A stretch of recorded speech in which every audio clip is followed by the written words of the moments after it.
Shalom y bienvenidos a Vía Haftaj Israel, una frase hebrea que significa amarás a Israel. Esperamos que se queden con nosotros, ya que nuestro maestro, el Dr. Baruch, nos compartirá una enseñanza expositiva de la Biblia. El Dr. Baruch es profesor titular del Instituto Zera Abraham, con sede en Israel. Aunque todos los cursos en el instituto se imparten en hebreo, el Dr. Baruch se complace en compartir esta enseñanza en inglés con doblaje al español. Para más información, visítenos en amarasaisrael.org o descargue nuestra aplicación móvil Mi Estudio Bíblico. Aquí está Baruch y la lección de hoy. Uno de los salmos más conocidos y preferidos por la gente es el Salmo 23. Tal vez no lo sepas, pero se lee en el Shabbat. Cada Shabbat, en la mañana, luego del tiempo de oración, cuando la gente llega a casa y santifica ese día por segunda vez. La primera vez en el anochecer anterior y la segunda vez en la mañana, leemos el Salmo 23. Bien, sabemos que el Shabbat tiene una conexión con el reino de Dios.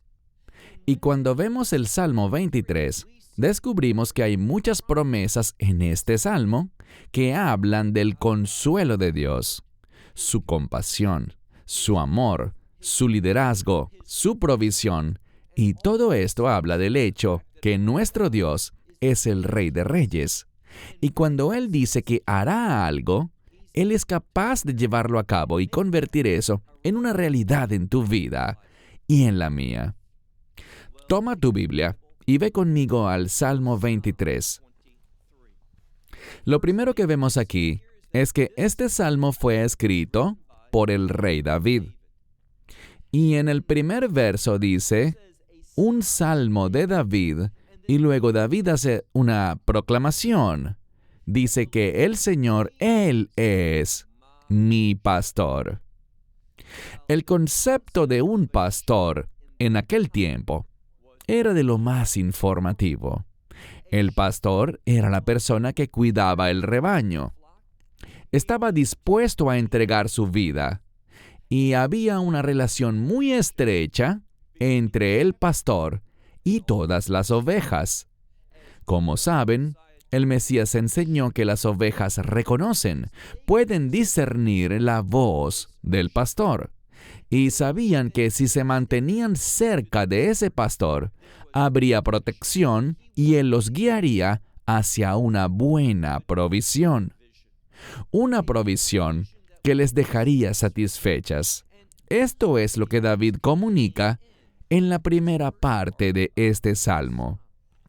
Dice, el Señor es mi pastor, y si tu Biblia dice, nada desearé, es una traducción imprecisa. Lo que significa literalmente es, nada me faltará.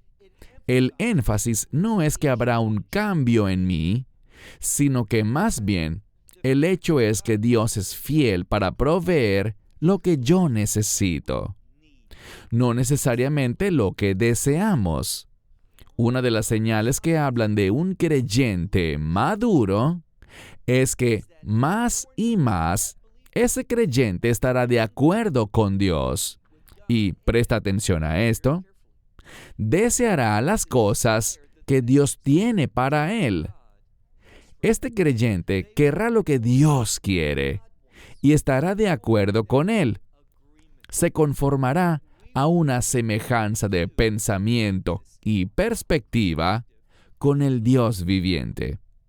Así que es cuando, y aquí está la conexión con este verso inicial, es cuando nosotros oímos, obedecemos, respondemos al pastor, que vamos a encontrar bajo su liderazgo que no habrá nada que realmente nos falte. Y si somos ovejas sabias, no habrá nada que nosotros queramos que Él no quiera. Estaremos de acuerdo con Él en todo. Así que el Señor es mi pastor, nada me faltará. Y leamos el siguiente verso en el texto hebreo. Nos habla del liderazgo de Dios, la guía de Dios. Y una de las cosas que debemos entender es esta.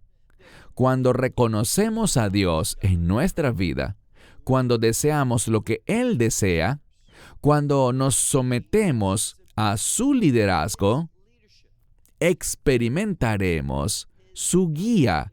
Si no nos interesa su liderazgo, no lo experimentaremos a Él guiándonos, liderándonos a esos buenos lugares. Y en este verso que es el 2 en el texto hebreo, dice, en pastos de, y el término aquí es deshei en hebreo.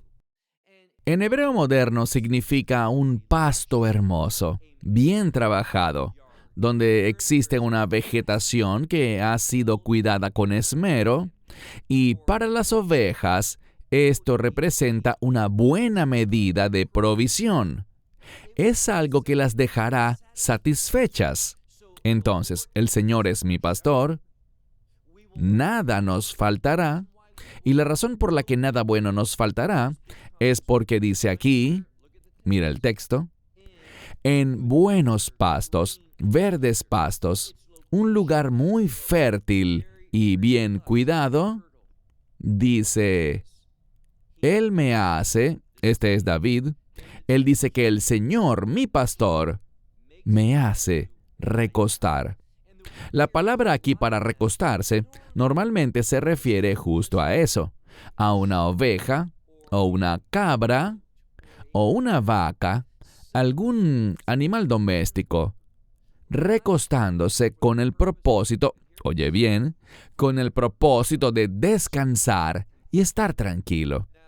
Esta es una palabra muy importante, porque con mucha frecuencia, un animal de esta clase no se recostará a menos de que sienta plena seguridad. Un animal inseguro que no percibe provisión, esa protección del pastor. Uno que quizás se siente amenazado o cuyas necesidades no han sido suplidas, se quedará de pie con el fin de moverse rápidamente o de buscar un mejor lugar a donde ir. Pero un animal que está satisfecho y confiado, que se siente seguro, es la clase de animal que se recostará. Entonces está en modo hifil en hebreo, lo que significa que el pastor hará que se recueste. Es decir, que este pastor proveerá todo lo necesario para que el animal se sienta seguro. No solo eso, sino que en la segunda parte del verso dice, junto a aguas calmadas. Esto significa que no son aguas peligrosas. Son aguas que, y aquí hay algo que muchos pueden pasar por alto, pero cuando el agua está quieta, eso te da percepción. Puedes ver mejor bajo aguas calmadas que bajo aguas turbulentas. Por lo tanto, de nuevo, Él nos guía por aguas que no representan riesgos ni peligros. Allí el animal podrá fácilmente ver si se presenta alguna amenaza. Del mismo modo, él no tiene que preocuparse por entrar al agua y ser arrastrado por la corriente. No hay peligro alguno allí. Entonces, en este pasaje de la Escritura, este verso en particular nos muestra que junto a aguas o cerca de aguas calmadas o quietas, Él me guía. Estas cosas, en su mayor parte, nos hablan de elementos físicos. Aunque hay matices emocionales y podemos hablar de cómo nos sentimos internamente, estos versos tratan de lo que Él provee para nuestras necesidades físicas. Y noten algo más.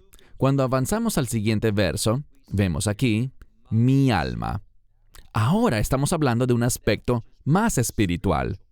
Mi alma, Él restaurará. Este término habla de regresar a la condición espiritual. En otras palabras, conforme a la intención original de Dios. Así es como Dios obra en la vida de su pueblo de pacto. Él se mueve con el fin de restaurarnos de vuelta a su plan original, hay algo que debemos preguntarnos y es lo siguiente. ¿Estoy interesado en el plan de Dios para mí? ¿En sus intenciones? ¿Sus propósitos? ¿En la razón por la que me creó? ¿Por la que me salvó? ¿Son estas cosas las que me motivan a levantarme en la mañana, salir a trabajar, siguiéndole y siendo su hijo? Entonces, Él es un Dios que nos restaura de vuelta a su plan original. Una vez más, mi alma Él restaurará, y una vez más me guía, me conduce en sendas, y está en plural, en sendas, y el plural es usado aquí para demostrar una multiplicidad. Y además, son sendas o caminos. ¿Cuál es la siguiente palabra? Justicia. Sendas de justicia. Debemos caminar por estas sendas donde quiera que vayamos y en lo que sea que hagamos. Aquí hay algo que quizá el texto nos quiere decir. Que sea cual sea el camino por el que Él nos conduce, debemos ir haciendo obras de justicia. Como dice el profeta, ejecuten la justicia. Sean de influencia para los demás. Entonces Él me guía. Él está obrando en mi vida con el fin de que mi vida manifieste justicia y por lo tanto, Él me guía por sendas de justicia. ¿Por qué? Por causa de su nombre. Aquí habla de su nombre, que es su carácter, pero también su reputación. Que hagamos conocer su nombre. ¿Y cómo lo hacemos? Cuando ejecutamos la justicia, comportándonos de un modo que produce resultados de justicia en todas las circunstancias en las que nos hallamos. En el mundo en el que vivimos, hay mucha injusticia. Se supone que seamos instrumentos que toman esa justicia y la convierten en justicia, con el fin de que la justicia y la rectitud de Dios se manifiesten por causa de su nombre. Y cuando caminemos en su carácter, sí, habrá un resultado de justicia, pero como digo con mucha frecuencia, hay una estrecha relación entre la palabra justicia y la palabra gloria. Esto no desde un punto de vista del idioma, sino desde la perspectiva de su resultado. Cuando hay justicia, esa justicia manifestará la gloria de Dios. Y para eso hemos sido creados. Fuimos creados la primera vez. El pecado interfirió con esto, pero luego al nacer de nuevo por esta nueva vida, esta regeneración, podemos una vez más ser instrumentos que reflejan la gloria, el carácter y la verdad de Dios. Verso 4 en el texto hebreo. Empieza con esta palabra gam en hebreo, que también puede significar, en ciertos casos, es un sinónimo del término hebreo afilu, que significa aún o incluso. Entonces, aún si ando o debido a que ando, esto puede hablar de un resultado que el mundo coloca sobre un individuo fiel. Porque es cuando camino guiado por Él, que a veces estaré andando, ¿qué dice aquí? Veigei sal mavet. Gei significa valle, y la palabra sal es, en este caso, un término para sombra. Habla de un valle de sombra. Y luego dice de mavet, muerte. ¿Entiende algo? A veces, en mi andar, Dios me guiará en ocasiones por circunstancias muy peligrosas. Me hará entrar en los dominios del enemigo. ¿Por qué razón? Porque tengo una misión. Él quiere usarme en medio de esas tinieblas, con el fin de manifestar la luz, para ser una fuente, un instrumento de revelación. Así que Él dice que en ocasiones andaré en el valle de sombra de muerte. Pero si Dios está guiándome allí, puedo tener, no te lo pierdas, puedo tener seguridad. Quiero hacer una pausa y enfatizar que uno de los mayores beneficios que tenemos como creyentes bajo el pacto, creyentes que hemos entrado en ese nuevo pacto a través del Mesías, por medio de ese pacto podemos tener, y yo anotaría esta palabra. Es una palabra que me impulsa a ofrecer acciones de gracias a Dios continuamente, todos los días. Y esto es que puedo tener seguridad. Esta seguridad producirá y traerá confianza a mi vida en cuanto a la fidelidad de Dios. Y lo diré de nuevo, es de máxima importancia que cada creyente aprenda esto. Dios nos da seguridad. Y esa seguridad viene cuando le digo que sí a Él, cuando confío en Él, creo en Él, cuando mi vida está basada en sus fieles promesas. Las creo y estoy seguro de ellas. Dios no dice una cosa y luego hace otra. Dios no dice, esta es mi promesa, pero en realidad yo nunca haré eso por esta persona. No. Cuando Él habla, podemos estar seguros de su veracidad, y esa seguridad producirá en mí confianza. Pero esto es lo que debes recordar. No se trata de una confianza en ti mismo. Eso es necedad. Se trata de confianza en la fidelidad de Dios, en que puedes depender de Él. Por eso dice antes, aunque yo ande, ¿dónde?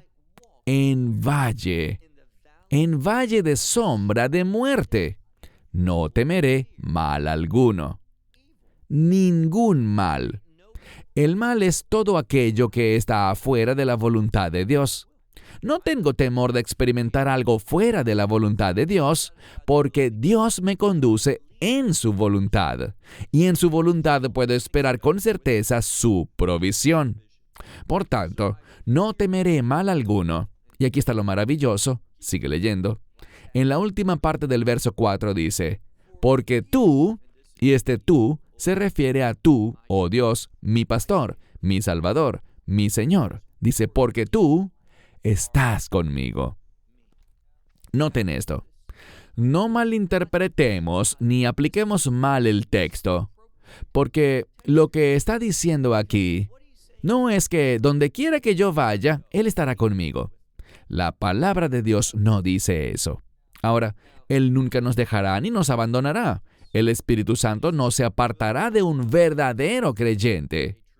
Pero uno puede hacer que el Espíritu Santo deje de obrar en nuestra vida si caminamos en desobediencia. Ahora, el Espíritu Santo sí se moverá, pero eso será para traer conciencia, convicción de pecado y conducirnos al arrepentimiento. Pero el Espíritu Santo no nos bendecirá, ni nos proveerá, ni nos consolará. No hará nada de eso cuando estamos en medio de la desobediencia, caminando fuera de la voluntad de Dios. El Espíritu Santo se moverá y estará, aquí está la clave, cuando dice, tú estás conmigo. ¿Cuándo tengo la seguridad, las bendiciones y la provisión de Dios? ¿Cuándo sé que Él está conmigo?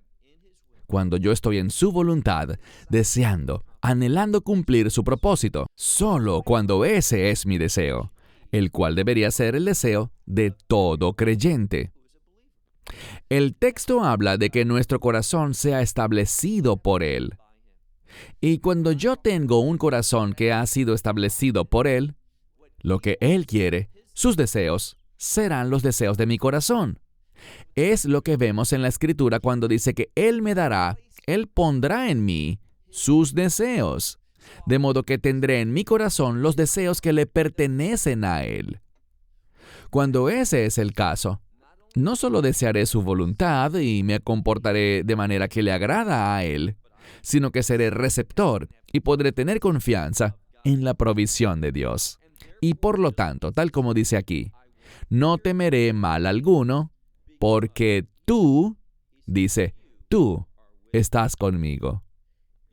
Tu vara y tu cayado. Bien, esta primera palabra shevet significa vara o cayado. Son sinónimos realmente. Algunas versiones lo traducen de una manera inversa, pero no hace ninguna diferencia, porque estas palabras se relacionan con un cayado, una vara o algo en lo cual podemos apoyarnos en busca de soporte. Si estamos cansados, nos brindan apoyo. También pueden ser un instrumento de defensa, puede ser un arma de guerra, de ataque, y también puede ser un instrumento de disciplina sobre estas mismas ovejas.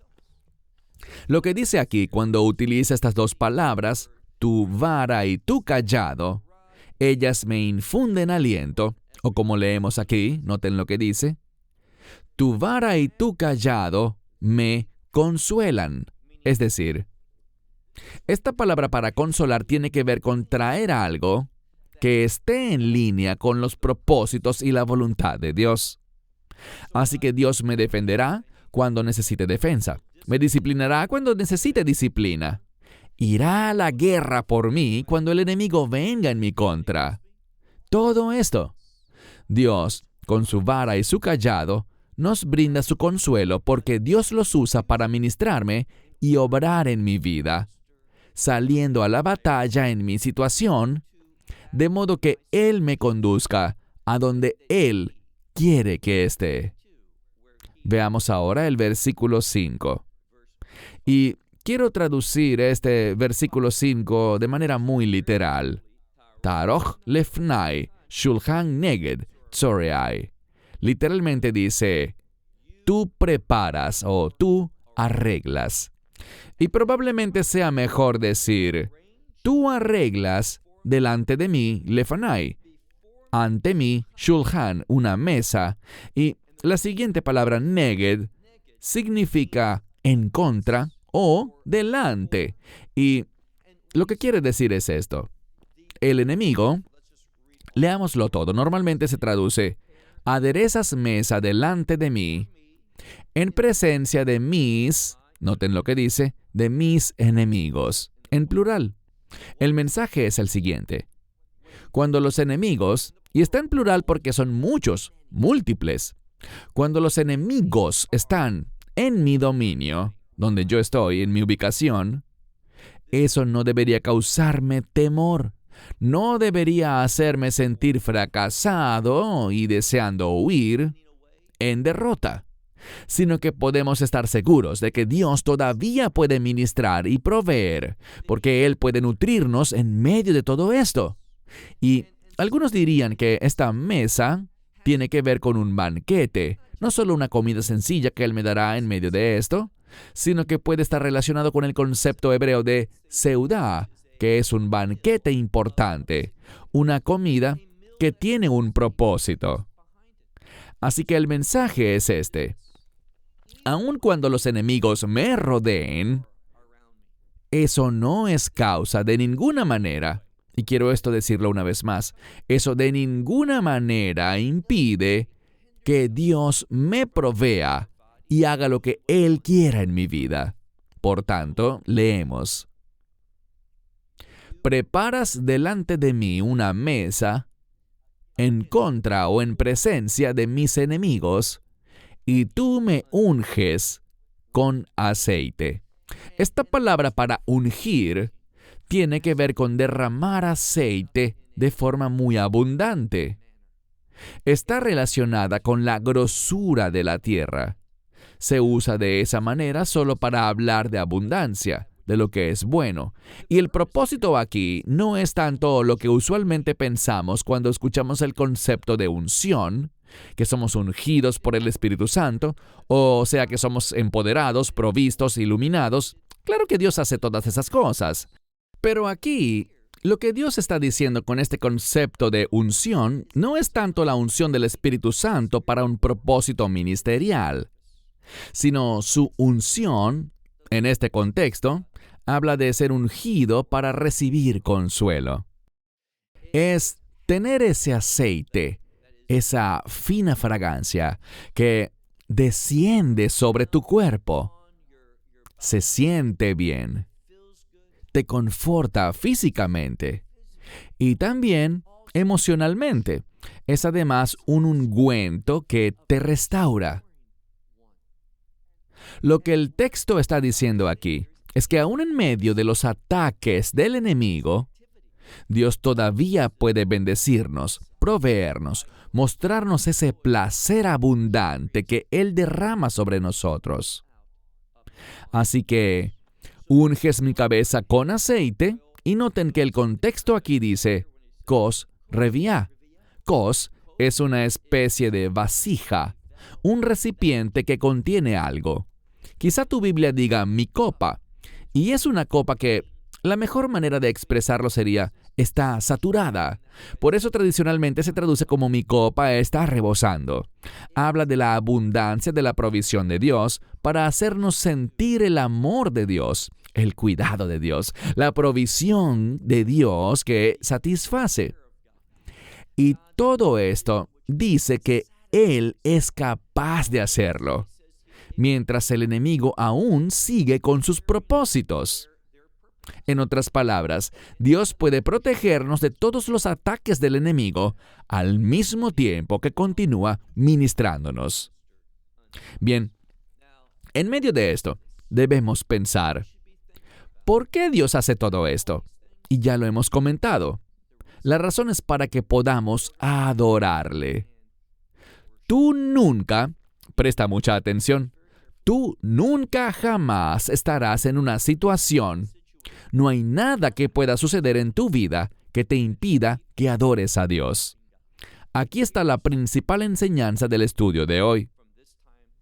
Si quieres vivir una vida victoriosa, si quieres vivir de una manera que verdaderamente exprese la vida que Dios te ha impartido, entonces, en toda circunstancia, no importa lo que estés experimentando, en todas las cosas, adora a Dios. Comprende que la verdadera meta del enemigo es esta. Es lo que él desea más que cualquier otra cosa. ¿Sí? Su nombre significa adversario. ¿Sí? Él trae adversidades a nuestra vida. ¿Pero por qué? Bueno, hay dos razones. Número uno, él disfruta ver el dolor de otros, la desgracia de otros. Y por eso cuando algo bueno le sucede a alguien más, tú deberías alegrarte.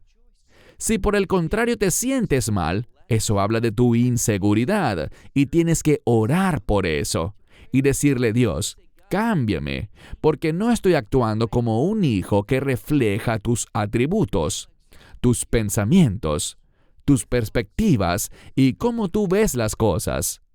Dios, obra en mí, edifícame, para que pueda regocijarme por las cosas buenas que le pasan a los demás.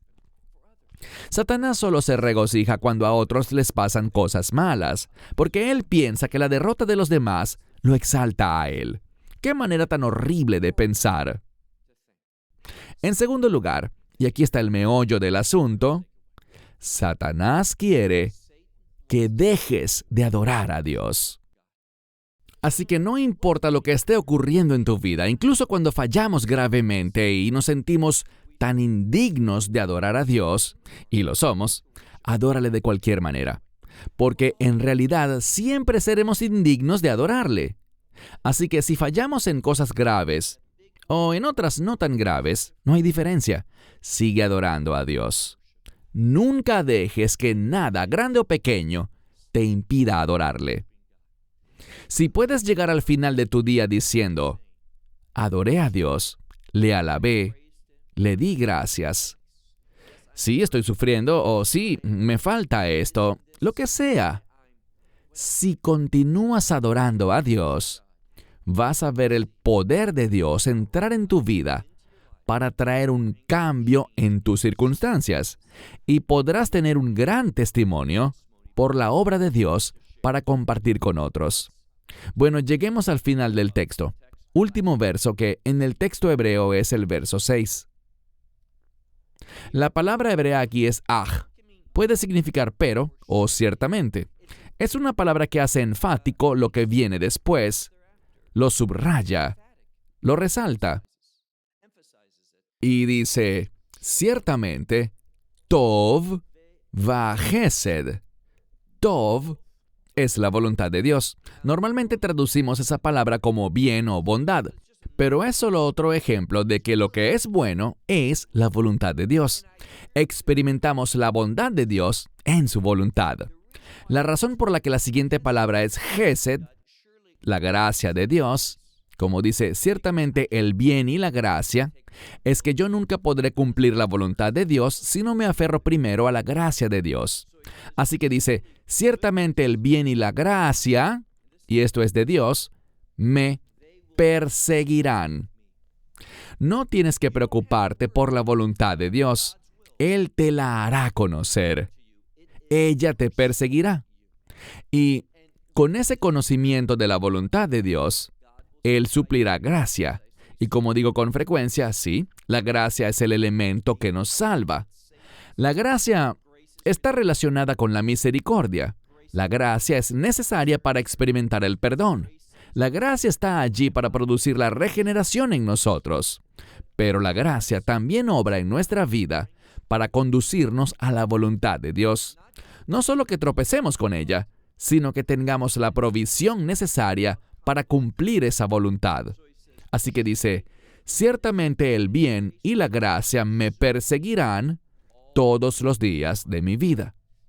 ¿Sabes lo que significa eso? Que cada día, la voluntad de Dios se nos presenta, nos persigue, y Dios nos dará gracia para producir la conclusión para ese día de su propósito y su voluntad.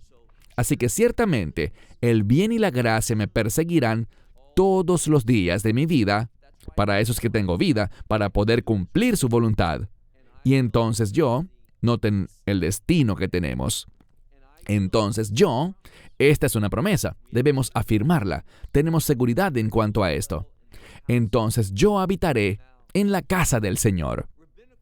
Los eruditos rabínicos, los sabios del judaísmo, cuando leen esta frase, donde quiera que aparezca, cuando dice Bet Adonai, señalan que se refiere al templo.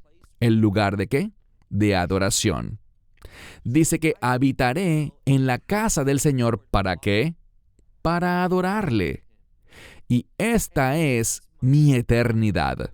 Por eso dice, y habitaré en la casa del Señor, ley, orej, yamim, por la extensión de días o a lo largo de los días. Y este es un modismo hebreo para decir la eternidad. Lo que tenemos por delante es una eternidad adorando a Dios. Y la razón por la que eso es tan maravilloso es porque hay una relación entre adorar a Dios y experimentar la presencia de Dios. Estar allí, en su presencia. Así que ciertamente el bien y la gracia me seguirán todos los días de mi vida, y eso me impulsará, finalmente, a que yo habite, y la implicación es que habite, siga habitando y para siempre habite, en la casa del Señor, adorándole a Él, a lo largo de los días, o en otras palabras, por la eternidad. Salmo 23. ¡Qué revelación tan rica para hacernos pensar de manera diferente! Y si pensamos diferente, la buena noticia es que nos comportaremos diferente. Shalom, desde Israel. From Israel. Esperamos que te hayas edificado con el mensaje de hoy y lo compartas con otros. Te invitamos a seguir nuestros estudios cada semana por este canal y por el portal de YouTube de Amarás a Israel. También puedes descargar nuestra aplicación móvil gratuita, Mi Estudio Bíblico. Finalmente, para obtener más información sobre nosotros, visita nuestra web amarasaisrael.org, donde encontrarás otras conferencias de Baruch en audio, video y texto. Hasta el próximo programa. Que el Señor te bendiga en Yeshua HaMashiach, Jesús el Mesías, mientras caminas con Él. Shalom desde Israel.